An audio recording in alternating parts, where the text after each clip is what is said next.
Bangsa Israel pada zaman kuno, saudara, tidaklah mempunyai raja pada awalnya. Ketika mereka dibawa Tuhan keluar dari tanah perbudakan Mesir, sampai akhirnya zaman hakim-hakim, di mana Samuel menjadi hakim, atau sering kita sebut sebagai nabi.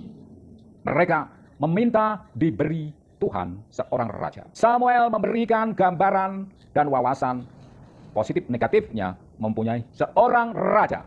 Namun mereka tetap menginginkan seorang raja.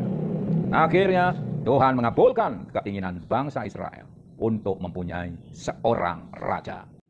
Dari 12 suku bangsa Israel, ternyata yang dipilih Tuhan untuk menjadi raja bagi mereka adalah dari suku yang paling kecil, yaitu suku Benyamin. Adalah seorang pemuda yang mempunyai tinggi badan lebih dari rata-rata mereka yang dipilih. Namanya Saul dari suku Benyamin.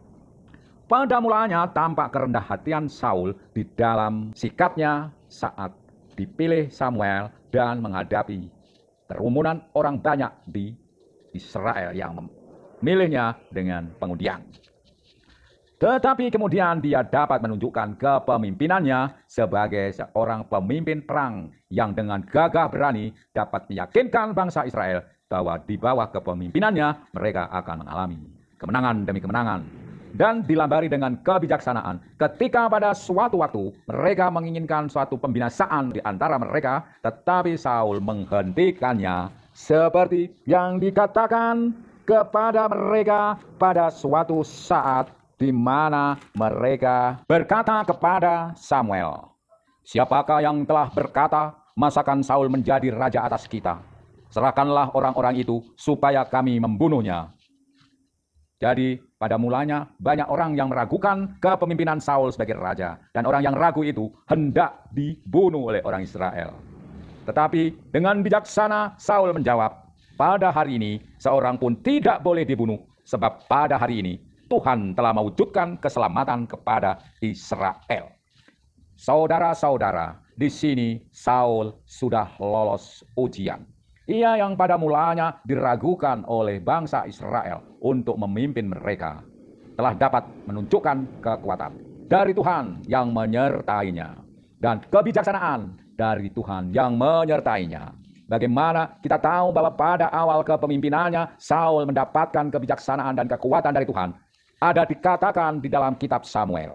Pada saat perminyakan yang diurapkan kepada Saul untuk menjadi raja, dikatakan oleh Samuel demikian, "Maka roh Tuhan akan berkuasa atasmu. Engkau akan kepenuhan bersama-sama dengan mereka dan berubah menjadi manusia lain. Apabila tanda-tanda ini terjadi kepadamu, lakukanlah apa saja yang didapat oleh tanganmu. Sebab Tuhan menyertai engkau.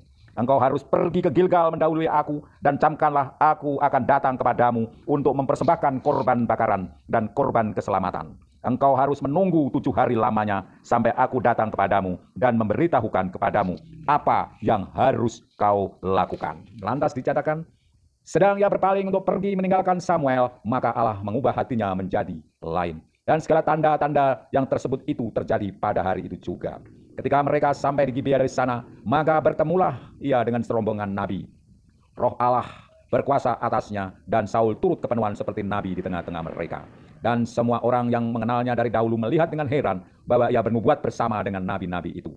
Nah, saudara, di situ ada kepenuhan dari Tuhan. Dan bila mana kepenuhan dari Tuhan itu terus padanya, maka ia akan dapat melakukan pekerjaan-pekerjaan ajaib.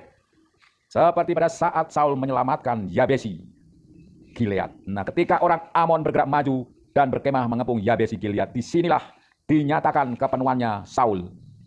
Ketika Saul mendengar kabar itu, maka berkuasalah roh Allah atas dia dan menyalalah amarahnya dengan sangat. Nah, di sini dia kepenuhan roh Allah.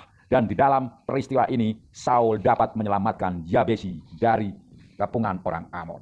Saudara, kita belum beranjak pada sikap Saul selanjutnya terhadap pesan Nabi Samuel kepadanya untuk menunggu 7 hari. Saat akan ada peristiwa selanjutnya di mana akan ada orang Filistin yang mengepung mereka, Saul disuruh Samuel untuk menunggu kedatangannya selama 7 hari ditunggu, supaya dia mendapatkan petunjuk dari Samuel apa yang harus dilakukannya. Apakah Saul akan setia mengikuti perintah Tuhan melalui Samuel atau tidak. Dengan demikian akan ketahuan apa akibat dari perbuatannya, mengikuti perintah Tuhan atau tidak. Demikian juga pada peristiwa selanjutnya ketika melawan orang Amalek.